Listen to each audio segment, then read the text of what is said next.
우리는 일평생 누군가를 기쁘게 하기 위해서 살아갑니다. 어릴 때는 부모님을 기쁘시게 해드리려고 애를 썼고, 자라면서는 친구의 마음에 들려고 노력했습니다. 그래야 딸을 당하지 않기 때문에 결혼해서는 와이프를 기쁘게 하려고 애교도 부리고 선물도 사주고 그랬습니다. 제가 그랬다는 것이 아니라 그런 일들도 있다, 그런 뜻입니다. 직장에 들어가서는 직장 상사나 고객의 마음에 들기 위해서 얼마나 많은 노력을 했습니까? 나중에 나이가 더 들게 되면 자식들 기쁘게 하느라고 모든 것 희생하는 부모님들의 모습도 보게 됩니다. 이와 같이 우리가 인생을 살아가면서 사람들의 마음을 기쁘게 하는 삶도 필요합니다. 또 그렇게 살아갈 때에 누리게 되는 축복이 없는 것도 아닙니다. 그러할지라도 평생 사람들을 기쁘게 하고 그 결과 그들의 평가를 받으며 사는 삶에는 한계가 있습니다. 아무리 노력해도 모든 사람을 항상 기쁘게 하는 것은 불가능하기 때문이죠. 또나 사람들이 내려주는 평가라고 하는 것이 항상 정당하거나 절대적인 것도 아닙니다. 때로는 왜곡된 판단도 있고 기대를 벗어난 억울한 케이스도 없잖아 있습니다. 이런 면에서 사람을 기쁘게 하는 삶, 이 people pleasing life, 사람들의 마음을 기쁘게 하는 삶은 한계고 있고 피곤하기도 하고 때로는 섭섭해지기도 하는 것입니다.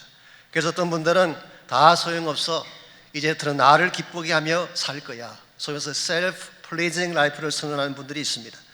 나의 남은 생에 내가 하고 싶은 일 하고 가고 싶은 데 가고 먹고 싶은 것 마음대로 먹으면서 나를 즐겁게 하는 삶을 살자. 충분히 가능한 선택이고 또 필요할지도 모르겠습니다. 그러할지라도 자신만을 기쁘게 하는 삶이 과연 행복할까요? 다른 사람은 전혀 고려하지 않고 자신의 만족만 위해 살아갔을 때 남긴 열매가 무엇이 있겠습니까? 아마도 시간이 흐를수록 허무함을 느낄 가능성이 더 많습니다. 그러므로 우리 인생이 참으로 가치 있고 보람 있게 쓰임 받으려면 인생의 궁극적인 평가자가 누구인지를 바로 알고 그분을 기쁘게 하는 삶을 추구해야 됩니다. 그래야만 우리 삶이 바른 방향으로 나아갈 수가 있고 맺게 되는 열매도 가치 있게 되는 것입니다. 과연 내 인생의 모든 것을 평가할 궁극적인 심판자, 그리고 내 모든 삶을 다스리고 이끌어 주실 그분이 누구일까요? 성경은 그분을 하나님이라고 밝히고 있습니다. 하나님은 우리를 만드신 시작자일 뿐만 아니라 우리 인생의 마지막을 심판하시는 최후의 질문자이시기 때문에 그분의 마음에 합당할 때에, 그분의 마음에 들 때에 우리 삶의 내용이 바르게 되는 것입니다. 흥미로운 사실이 뭔지 아십니까? 여러분과 제가 God pleasing life, 하나님을 기쁘게 하는 삶을 살게 되면 그때 비로소 진정한 의미에서 다른 사람들을 기쁘게 할 수가 있어요. 하나님을 기쁘게 하고 하나님의 뜻대로 사는 사람이라야지 주변 사람들에게도 행복을 나눌 수가 있고 축복의 섬김을 줄 수 있기 때문입니다. 한 걸음 더 나아가서 하나님을 기쁘게 하는 삶을 살아야지 자신의 삶도 기쁨을 누릴 수가 있습니다. 인생의 진정한 만족과 행복이 여기에서부터 오기 때문에 그렇습니다. 이런 측면에서 참으로 지혜로운 사람은 사람을 따라 사는 자도 아니고 자신의 욕망이나 욕구를 따라 사는 자가 아니라 하나님을 따라 살고 그분을 기쁘게 하기 위해 살아가는 삶입니다. 여러분과 저에게 한 번 사는 인생의 기회가 주어져 있는데 과연 여러분은 누구를 기쁘게 하기 위해서 인생을 살고 계시는지요? 우리의 삶이 알파가 되시고 오메가가 되시는 하나님을 기쁘게 할 때 참된 가치가 있는데 어떻게 할 때에 우리의 주님, 우리 하나님을 기쁘시게 하며 살아갈 수가 있을지 오늘 같이 봉독한 이 본문을 가지고 이것을 함께 정리해 보려고 합니다. 오늘 같이 그 본문에 보시면은 주님이 기뻐하시는 삶이 어떤 것인지에 대한 자세한 교훈이 소개가 되어 있습니다. 오늘 본문은 문맥적으로 소개해 드리자면 1장 10절부터 시작되어져서 이 교회 분열에 대한 문제를 계속 다루고 있습니다. 1장 10절부터 4장 마지막 부분까지 사도 바울은 이 이슈를 다룹니다. 그만큼 분열의 문제는 중요하고 심각한 것입니다. 지금까지 공부한 것을 잠깐만 정리해 드리자면 바울은 지금까지 분열의 이유를 세 가지 차원에서 소개했습니다. 첫 번째가 잘못된 지혜 때문이다. 즉 세상 지혜를 따라갈 때 분열이 일어납니다. 자기의 지식을 자랑하고 학벌을 자랑하고 자기의 논리를 자랑할 때에 분열이 일어나는 것이죠. 그래서 하나님의 지혜를 알아야 된다. 하나님 지혜의 핵심은 십자가였습니다. 세상 사람들이 볼 때는 어리석을지 모르지만 거기에는 생명의 구원이 있기 때문에 참된 지혜라고 말씀하셨어요. 두 번째는 잘못된 자랑 때문에 분열이 일어났다. 세상 자랑은 높아지고 강해지고 많은 것을 소유하는 것입니다. 근데 참된 자랑은 예수 그리스도와 그의 십자가에 못 박히신 것밖에 없다고 선포했어요. 포기하는 것입니다. 낮아지는 것입니다. 죽어지는 삶이야말로 하나 되게 만드는 비결이라고 소개했습니다. 세 번째로 잘못된 영성 때문이다. 즉 영적인 분별력이 없기 때문에 나누어지고 깨어진다고 말씀하셨습니다. 육신을 따라 사는 삶, 자연인으로 살아가는 경우에는 하나님의 뜻을 알 수가 없고 하나님의 길을 제대로 분별할 수가 없습니다. 그래서 너희들이 성령인이 되어서 성령을 따라 살 때 바르게 알게 되고 분별할 수가 있다. 이와 같이 세 가지 차원에서 분열에 대한 이유를 소개한 바울이 3장과 4장으로 넘어오면서 올바른 사역에 대해서 다루고 있습니다. 이 사역에 대한 문제가 분열의 또 한 가지 원인이 되었기 때문에 그들은 사역에 대해서 잘못 이해했기 때문에 편을 나누고 갈라지게 된 것입니다. 아마도 이런 이슈가 고린도 교환이 있을 것 같습니다. 설립자인 바울이 더 위대하냐, 후임자인 아볼로가 더 위대하냐, 예루살렘 교회의 지도했던 게바가 베드로가 더 위대하냐, 과연 누가 더 위대하냐, 아마 자기들끼리 이것을 가지고 평가하기도 하고 비판하고 결론을 내리려고 했던 것 같습니다. 제 짐작으로 바울에 대한 평가는 좋지 않았던 것 같습니다. 아마도 비판적인 입장을 가진 분들이 많았던 것 같습니다. 이와 같은 상황에 대해서 오늘 보면 3절과 4절을 보시면은 사도 바울은 나는 크게 개의하지 않는다 그렇게 말씀을 하면서 우리 인생의 참된 평가자가 누구인지를 3절과 4절을 통해 밝혀주고 있습니다. 너희에게나 다른 사람에게나 판단받는 것이 내게는 매우 작은 일이라 나도 나를 판단하지 아니하노니 내가 자책할 아무것도 깨닫지 못하나 이로 말미암아 의롭다 함을 얻지 못하노라. 다만 나를 심판하실 이는 주시니라. 여기에 세 가지 종류의 평가자가 나열되어 있습니다. 첫 번째가 너희들 혹은 다른 사람들, 쉽게 표현하면 바울의 주변 사람들을 말하는 것입니다. 즉 사도 바울을 향해서 주변에 있는 사람들이 바울이 이렇다 저렇다 평가를 했는데 여기에 대해서 바울은 그것은 나에게 매우 작은 일이라. 영어 성경 봤더니 It's a very little issue. 이것은 나에게 작은 일이라 나에게 별 문제가 되지 않는다 그렇게 이야기했어요. 왜 사도 바울은 사람들의 평가에 대해서 이와 같이 별것이 아니라고 선포했을까요? 여러분, 인간의 판단이라고 하는 것은 지극히 주관적이면서 얄팍하기 때문에 그렇습니다. 보편적으로 자기 눈에 보이는 대로 판단하고 자기 입장에서 보는 것이 사람의 판단력이에요. 때에 따라서는 자기의 입장을 합리화시키기 위해서 여론을 조성하기도 하고 사람들을 동원하기도 하죠. 이것은 굉장히 위험하고 잘못된 판단. 혹시 여러분 가운데 사람 때문에 낙심한다든가 상처받는 분이 계신다면 너무 개의할 필요가 없습니다. 사람들의 평가는 절대적 잣대가 아니기 때문입니다. 그래서 두 번째로 소개하는 것이 나도 나를 판단치 아니한다. 즉 두 번째 평가자는 자기 자신임을 밝히고 있습니다. 내가 나를 잘 알지 않겠느냐, 내가 나에 대한 문제를 가장 정확히 아는 자가 아니냐 그렇게 생각하실지 모르지만 오늘 본문에 의하면은 나 자신도 나에 대한 바른 평가자가 아니라는 사실을 바울은 소개합니다. 왜 그럴까요? 우리가 우리를 잘 아는 것처럼 생각하지만 실제로는 나 자신을 잘 모릅니다. 이 조 해리의 그 윈도우에 나오는 것처럼 unknown self, 미지의 자아가 항상 있어요. 나는 내가 잘난 줄 알고 깨끗한 줄 알지만 실제로 나의 깊은 내면에 들여다보게 되면 깨어진 자아가 있을 때가 참 많기 때문에, 그래서 사도 바울은 오늘 본문에서 나도 나를 판단하지 아니한다 그러고 4절에서 이렇게 말씀합니다. 내가 자책할 아무것도 깨닫지 못하나 이로 말미암아 의롭다 함을 얻지 못하노라. 여기서 바울은 나는 나 자신에 대해서 책잡을 일이 없다. 영어 성경에서는 My conscience is clear. 내 양심에는 아무 가책이 없고 끓일 것이 없다 그렇게 말했어요. 얼핏 보게 되면 좀 과한 표현처럼 들릴 수가 있습니다. 과연 바울이 모든 면에서 완벽할까요? 깨끗할까요? 아무 책잡을 것이 없다는 이 표현이 조금 과하게 느껴질지 모르겠지만 어떤 성경 해석가는 이렇게 해석했습니다. 존 켈빈 같은 분인데요, 이것은 바울이 모든 면에서 완벽하다는 뜻이 아니라 고린도 교회 사역에 관해서 부끄러워할 만한 일을 안 했다 그런 뜻으로 해석을 했습니다. 일리가 있는 해석이죠. 그러나 한 걸음 더 나아가서 바울의 마음은 이런 것 같습니다. 설사 내가 나 자신에 대해서 아무 문제를 찾지 못하고 내 양심에 아무 가책을 받지 못한다고 할지라도 이로 말미암아 의롭다 함을 얻을 수는 없다. 다른 말로 표현하면 사람들이 볼 때도 흠잡을 것이 없고 내가 나를 볼 때도 완벽하게 보인다고 할지라도 I am still sinner. 나는 여전히 죄인이다 그런 뜻이에요. 내가 인식하지 못한다고 해서 내 안에는 죄가 없어지는 건 아닙니다. 내가 인식하지 못한 자고 깨어진 자아가 회복되는 건 아니에요. 정말 바울의 인식이 정확합니다. 참 바울다운 인식이라고 할 수 있죠. 아무리 완벽해 보이고 깨끗해 보이고 거룩해 보여도 내 안에 내가 알지 못하는 죄가 있고 깨어진 자아가 있기 때문에 나도 나를 판단할 수 있는 평가자가 될 수 없다, 그렇게 선포한 것입니다. 오늘 우리에게도 이와 같은 인식이 필요합니다. 우리는 가끔 우리는 완벽한 줄 알고 다른 사람들을 지적하지만 사실은 우리 자아 안에도 깨어진 부분이 많이 있어요. 왜곡된 시선들이 참 많은 것입니다. 그러므로 내가 내 인생의 판단자가 되는 것도 불가능합니다. 그래서 바울이 소개하는 세 번째 판단자, 바로 그분이 주님이라고 소개합니다. 다만 나를 판단하실 이는 주시니라.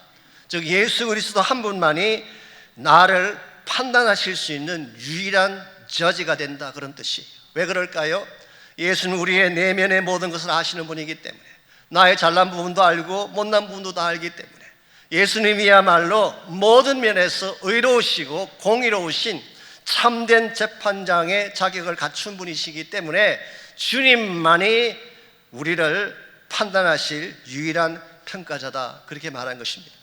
여러분은 이 세 평가자 중에 누구를 가장 중요하게 생각하며 살고 있는지, 주변 사람들입니까? 여러분 자신입니까? 아니면 주님이십니까? 우리가 이것을 분명하게 해야만 누구를 위해 살아가야 할지를 결정할 수가 있습니다. 어떤 사람은 사람을 기쁘게 하려고 참여를 씁니다. 사람이 가지고 있는 스코어 카드의 점수를 높이기 위해서 구미를 맞추기도 하고 인정받기 위해 뛰는 경우도 있죠. 일터에서 일하시는 분 아시겠지만 이 보스의 구미를 맞추기 위해서, 사람들에게 인정받기 위해서 뛴다는 것이 얼마나 피곤하고 힘든지 아세요? 정말 피를 말리는 고통이 있을 때가 있습니다. 어떤 사람은 자기 자신을 기쁘게 하게 뛰기도 합니다. 내가 즐겨하는 것, 내가 좋아하는 것, 이것만 계속 취하면서 살아가는 분이 있는데, 한 가지 문제는 아무리 취하고 취해도 내 자신의 것으로는 채워지지 않습니다. 참된 행복이라고 하는 것은 자기 만족에서 오는 것이 아니기 때문에, 이런 측면에서 여러분과 제가 한 번밖에 살지 못하는 인생인데, 이 인생을 바르게 살고 가치 있게 살아가려면 우리 인생의 궁극적인 평가자이신 하나님을 기쁘게 하며 살아야 됩니다. 세상의 스코어 카드에 너무 연연하지 말고 주님의 손에 들린 스코어 카드에 나의 인생 점수가 어떠한가, 이 사실을 인식하고 주님이 기뻐하는 삶을 살아갈 때 여러분이 한 번을 살아도 남길 열매가 있고 하나님이 기뻐하는 놀라운 역사들이 주어지게 되는 것입니다. 우리가 어떻게 하면은 주님을 기쁘시게 하는 삶, 주님이 인정하시는 그런 사역을 감당할 수 있을까요? 오늘 본문에 보시면은 주님께서 기뻐하시는 사람이 갖추어야 될 세 가지 요건이 오늘 본문에 소개가 되어 있습니다. 제일 첫 번째가 바른 역할을 하는 것입니다. 주님이 기뻐하는 삶을 살려면 주님께서 원하시는 바른 역할을 우리가 해내야 되는 것입니다. 1절을 보겠습니다. 사람이 마땅히 우리를 그리스도의 일꾼이요 하나님의 비밀을 맡은 자로 여길지어다. 여기서 크리스찬을 지칭하는, 혹은 크리스찬 사역자를 지칭하는 두 가지 용어가 나옵니다. 사실은 정반대 케이스의 용어인데, 하나는 일꾼이라는 단어고 또 하나는 맡은 자라고 하는 단어입니다. 먼저 첫 번째 단어인 일꾼으로 번역한 이 단어는 사실 영어 성경은 servant, 종이다 그렇게 번역을 했지만 사실은 그보다 조금 더 깊은 의미가 있습니다. 헬라말로 이것이 휴페레타스라고 하는 단어인데요, 이건 두 단어의 합성어입니다. 휴폴 그러면은 under, 밑에서 그런 뜻이에요. 그리고 에레타스라고 하면은 노를 젓는다, 노를 젓는 자, 그런 의미를 갖고 있습니다. 그래서 원래 이 단어는 고대 사회에서 배 밑창에서 줄을 지어 앉아서 노를 젓던 노예들을 지칭하는 단어였어요. 이것은 크리스찬 사역의 저급한 위치를 강조하는 말, lowly status of ministry, 우리 크리스찬 사역의 가장 낮은 위치, 낮은 부분을 강조하는 용어라고 할 수가 있습니다. 우리들의 위치는 배 밑창이라는 것입니다. 아무도 보지 않는 곳, 가장 낮고 천한 곳. 그러나 이 배 밑창에서 누군가가 노를 젓기 때문에 배가 전진해 가는 것입니다. 가판 위에 있는 사람들, 선실에 있는 사람들은 편안하게 먹고 마시며 즐기고 있겠지만, 그들이 즐기는 동안에도 배 밑창에서는 누군가가 노를 젓고 있고, 노를 젓기 때문에 배가 진행되고 배가 앞을 향해 나가는 것입니다. 저는 저희 교회에도 휴페레테스가 참 많지 않나 생각합니다. 우리가 편안하게 예배를 드리는 이 시간에도, 찬양을 부르고 양무리 모임을 하는 그 시각에도 파킹장에서, 부엌에서, 혹은 선데스쿨 룸에서 정말 노를 젓듯이 아무도 알아주지 않는 밑바닥에서 하나님을 위해 노를 젓는 수고하는 분들이 계세요. 심지어는 여러분과 좀 더 편안하게 파킹을 하라고 멀리 베렌드 중학교까지 가서 파킹하고 오시는 휴페레테스, 사실 이런 분들이 있기 때문에 교회가 움직이는 것입니다. 이런 분들이 섬기고 있기 때문에 복음을 실은 배가 전진해 가는 것이죠. 그러므로 건강한 교회에는 휴페레타스가 많아야 돼요. 보이지 아니하지만 밑바닥에서 노를 젓지만 그분들 때문에 사역이 진행되고 하나님의 나라의 열매가 맺혀지는 이 휴페레타스, 이것이 우리에게 주어진 첫 번째 역할이에요. 동시에 두 번째 단어, 맡은 자라는 단어가 나옵니다. 이것은 오이코노모스라고 하는, 사실 집에서 본인에게 할당될 일을 하는 사람, 그래서 대다수의 영어 성경은 청직이라고, 스튜어드라고 번역을 했습니다. 그런데 오늘 본문에서 맡은 자는 단순한 청직이 아니라 하나님의 비밀을 맡은 자라고 했어요. 하나님의 비밀이 뭘까요? 이것은 예수 그리스도를 통한 구원의 비밀, 혹은 더 쉬운 용어를 빌리자면은 복음의 비밀이라고 할 수가 있습니다. 이 복음의 비밀을 맡아서, 하나님 나라의 비밀을 맡아서 일하는 자다, 이 단어는 우리 사역의 존귀한 측면을 강조한다고 볼 수 있습니다. Lofty status of ministry, 우리 사역의 고귀하고 존귀한 측면. 자, 오늘 본문의 말씀에 의하면은 우리 모든 그리스도인들은, 크리스천 사역자들은 하나님이 기뻐하시는 바른 사역자가 되려면은 이 둘을 겸비해야 된다고 말씀하고 있습니다. 즉, 복음이라고 하는 가치를 가지고 복음의 비밀을 분명히 알고 내 심령 가운데에 구원의 확신과 담대한 믿음을 가지고 동시에 가장 낮은 곳으로 내려가서 노를 젓기를 주저하지 않는 휴페레타스가 될 때, 그때 복음이라는 배가 움직이고 전진해 간다는 뜻입니다. 사실상 세상 사람들이 감동받고 변화되는 것은 우리 가진 능력 때문이 아닙니다. 오히려 우리가 휴페레타스가 돼서 정말 배 밑창으로 내려가서 섬기는 모습을 보고 감동받는 케이스가 훨씬 더 많아요. 우리가 가진 이 복음이 참 위대한 복음이죠. 능력 있는 복음입니다. 모든 사람들이 부러워할 만한 생명의 복음인데, 이 복음이 바르게 전해지려면 우리의 삶이 휴페레타스가 되어야 되는 것입니다. 남들이 알아주지 아니하지만 밑바닥에 내려가서 섬기고 봉사하고, 나의 권리나 나의 특권을 내세우는 것이 아니라 빚진 자가 되어서 하나님 은혜 앞에 감격된 모습으로 나를 드려줄 수 있는 휴페레타스가 될 때, 그때 하나님의 교회는 성장하게 되고 복음의 배는 전진하게 되는 것입니다. 하나님이 기뻐하시는 첫 번째 케이스는 하나님이 기뻐하시는 바른 일꾼이 되는 것입니다. 두 번째로 바른 자질을 가져야 됩니다. 즉, 하나님이 요구하시는 바른 자질, 그게 뭘까요? 2절 말씀 보겠습니다. 그리고 맡은 자들에게 구할 것은 충성이니라.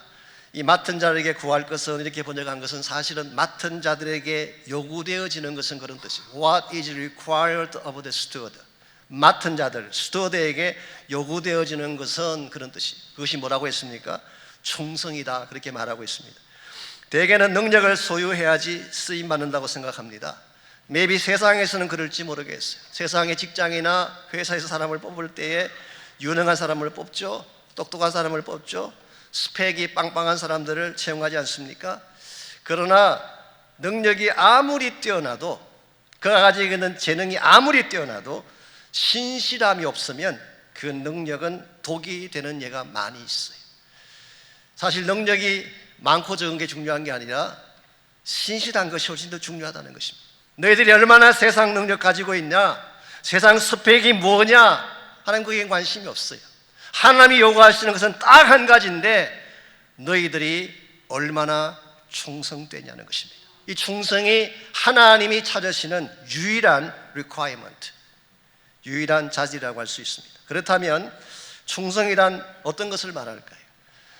충성은 첫 번째로 믿음과 관련이 있습니다. 왜냐하면 이 충성이란 단어가 피스토스란 단어인데요, 믿음이란 단어가 피스티스예요. 사실 똑같은 어원에서 나왔어요. 그래서 하나님에 대한 믿음이 있는 자라야지 충성할 수 있어요. 하나님 만나지 못한 사람은 충성을 할 수가 없습니다. 그래서 하나님을 알고 믿음을 가진 자라야지 우리도 그 사람을 믿고 신뢰할 수 있는, 그래서 trustworthy한 사람이 된다, 그런 뜻이에요. 그러므로 충성은 첫째로 믿음을 가진 사람, 두 번째로 충성은 변질이 없어야 됩니다. 컨시스턴트 해야 돼요. 처음과 나중이 같아야 충성이라고 할 수 있습니다. 처음에는 참 잘했는데 시간이 흐르면서 변질되어지면 이건 충성이 아닌 것입니다. 세 번째로 진실해야 되는 것입니다. 가식으로 섬기는 것은 오래가지 못해요. 앞에서만 충성을 다하고 돌아왔으면 딴말하는 경우는 오래가지 못해요. 더구나 반대의 그 뿔을 생각하고 섬기는 충성은 진짜가 아닙니다. 참된 충성은 뭐냐? 좋을 때나 나쁠 때나, 나에게 이익이 될 때나 손해가 될 때나 상관하지 아니하고 한 번 섬기기로 작정한 일편단심, 무슨 일이 있더라도 끝까지 섬기는 것을 충성이라고 말하고 있습니다. 여러분, 우리가 다른 건 아무것도 가진 것이 없어도 하나님이 이거 하나 보시겠다는 거예요. 우리 가진 능력 뭐 별거겠어요? 우리 가진 재능 뭐 대단한 것이겠습니까? 내가 아무리 많은 능력과 재능과 다른 걸 다 소유해도 이 충성이 없다면 하나님은 기뻐하지 않아요. 그러나 반대로 아무것도 없어도 일편단심 주님 한 분만을 붙잡고 그분을 향해 충성을 다 할 수 있는 사람이 있다면 오늘도 하나님은 그런 사람을 찾고 계시고 그런 사람에게 하나님의 일을 맡기기를 원하세요. 우리 시대의 교회가 약해져가는 이유를 많이 이야기합니다. 그러나 교회가 약해져가고 무너지는 이유는 물질이나 능력이 부족해서가 아닙니다. 초심을 잃고 변질되어 가고 있기 때문이에요. 처음 믿을 때 순수함이 없어졌어요. 과거에는 가진 것 없이도 감사하고 고난과 빼앗김에도 주님 한 분 때문에 찬양하는 시절이 있었는데 그 순전한 믿음이 점차적으로 사라져가고 있습니다. 그래서 교회가 생기가 없고 교회가 덩치는 커져가지만 하나님의 교회답지 못하게 되는 케이스가 되는 것입니다. 이런 면에서 우리는 다시 첫사랑으로 돌아가야 됩니다. 다시 복음으로 돌아가서 우리의 본래적인 사명에 충성을 다할 때 세상 영광 바라보지 아니하고 하나님 한 분의 사랑 때문에 충성을 다할 때 그때 교회도 회복될 수가 있고 우리의 삶도 바른 궤도로 돌아오게 되는 것입니다. 마지막 세 번째로 하나님이 기뻐하시는 자의 삶은 바른 전망을 가진 사람, 퍼스펙티브입니다. 앞날을 바라보는 눈을 말하는 것이죠. 현재적 상황만 보는 것이 아니라 인생 전체에 대한 건강한 퍼스펙티브를 가진 사람, 이런 사람을 통해서 하나님은 오늘 또 하나님의 일하기를 원하세요. 5절 말씀 보겠습니다. 그러므로 때가 이르기 전 곧 주께서 오시기까지 아무것도 판단하지 말라. 이게 때라고 하는 단어가 나오는데 아시는 대로 헬라 말에는 때라는 단어가 두 가지 종류가 있죠. 크로노스라는 단어가 있고 카이로스가 있는데요. 양적인 때, 뭐 1년이 지났다, 2달이 지났다, 이 크로날러지, 이것은 크로노스입니다. 그런데 또 한 가지 단어 카이로스라는 단어는 질적인 시간, 곧 하나님의 정해 놓으신 시점. 그래서 많은 영어 성경들이 appointed time이라고 번역했어요. appointed time은 하나님께서 설정해 놓으신, 작정해 놓으신 때를 말하는데 오늘 본문의 문맥을 보게 되면 바로 이때는 주님께서 다시 오실 때인 것을 알 수가 있습니다. 오늘 본문에서 바울은 말합니다. 예수님께서 다시 오셔서 모든 것을 판단할 때까지 너희들의 판단을 유보하라, 그렇게 말씀하고 있습니다. 왜 주님이 오실 때까지 우리는 함부로 판단하면 안 되는 것일까요? 우리 속에 있던 모든 어두운 것을 들추어내고 우리 마음 속에 있는 뜻을 다 밝혀내고 그래서 우리 모두에게 정확하게 분별해서 우리를 판단하고 평가하실 분이 다시 오실 예수님밖에 없기 때문에 그런 것입니다. 그러므로 주님께서 다시 오셔서 우리의 모든 것들을 다 보시고 최종 판결을 내리실 때까지는 우리 누구도 함부로 판단해서는 안 되고 우리 개인의 삶에 있어서도 성공이다 실패를 함부로 이야기해서 안 되는 것입니다. 우리는 가끔 주어진 현실만 보고 성공했다 실패했다 말할 때가 있잖아요. 여러분, 주어진 현실만 보고 그렇게 이야기할 수 없어요. 끝까지 가봐야 돼요. 참된 성공이 뭔지 실패가 뭔지는 끝까지 가봐야 합니다. 많은 분들이 인생의 중간을 잘라보고 나는 불행하다 행복하다 그러는데 이것도 잘못된 판단이에요. 끝까지 가봐야 돼요. 하나님이 준비해 놓으신 마지막 결론이 무엇인지를 알 수 없기 때문에 오늘 우리는 성급하게 인생을 평가하기도 하고 사람을 평가할 때가 참 많지만 오늘 성경은 말합니다. 너희들의 판단을 주님께서 오셔서 판단할 때까지 유보해라. 너희들이 함부로 앞장서서 판단하지 말고 최후의 평가자이신 주님께 맡기라, 그렇게 말씀하고 있어요.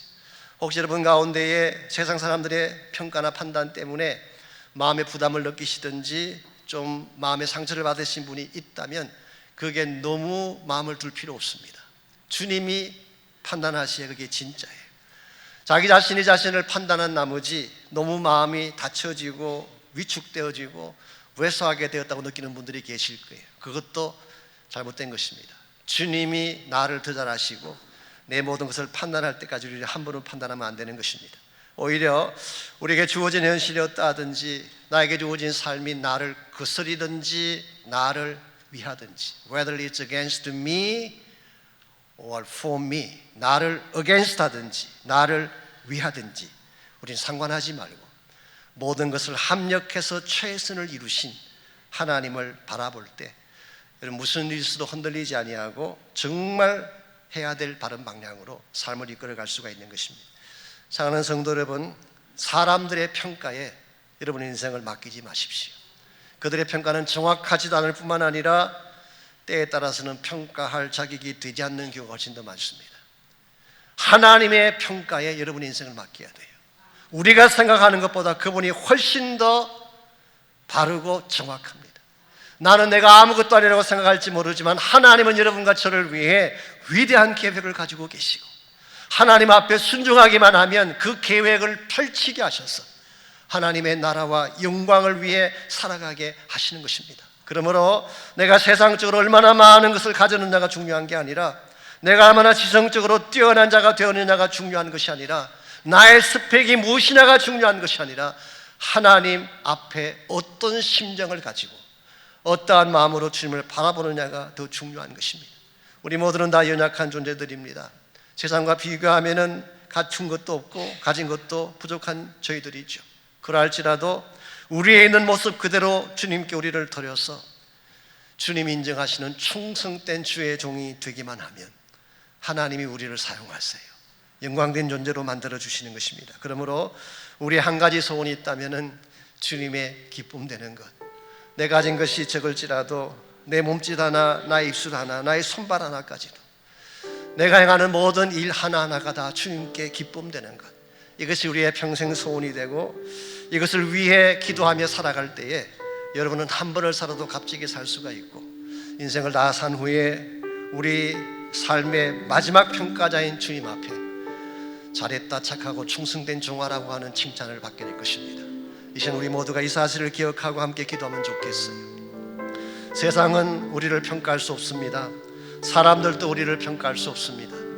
이번 나 자신도 나를 평가할 수 없습니다. 오직 한 분 예수 그리스도만이 나의 진정한 평가자인데 그분이 기뻐하시는 길, 그분이 원하시는 길을 우리가 잘 분별하고 깨달아서 우리 남은 생에 그분의 기쁨이 되는 삶을 살게 해달라고 기도하시고 우리 마음속에는 모든 부담과 얽매임과 또 우리 마음에 있는 상처들을 다 토해내고 내 인생의 참 주인 되신 예수님이 내 마음을 다스려 주시고 내 삶의 앞길을 이끌어 주셔서 우리의 모두가 영광된 주님의 일꾼들이 되고 사명자들이 될 수 있도록 우리 한 목소리로 함께 우리 헌신하며 기도합니다.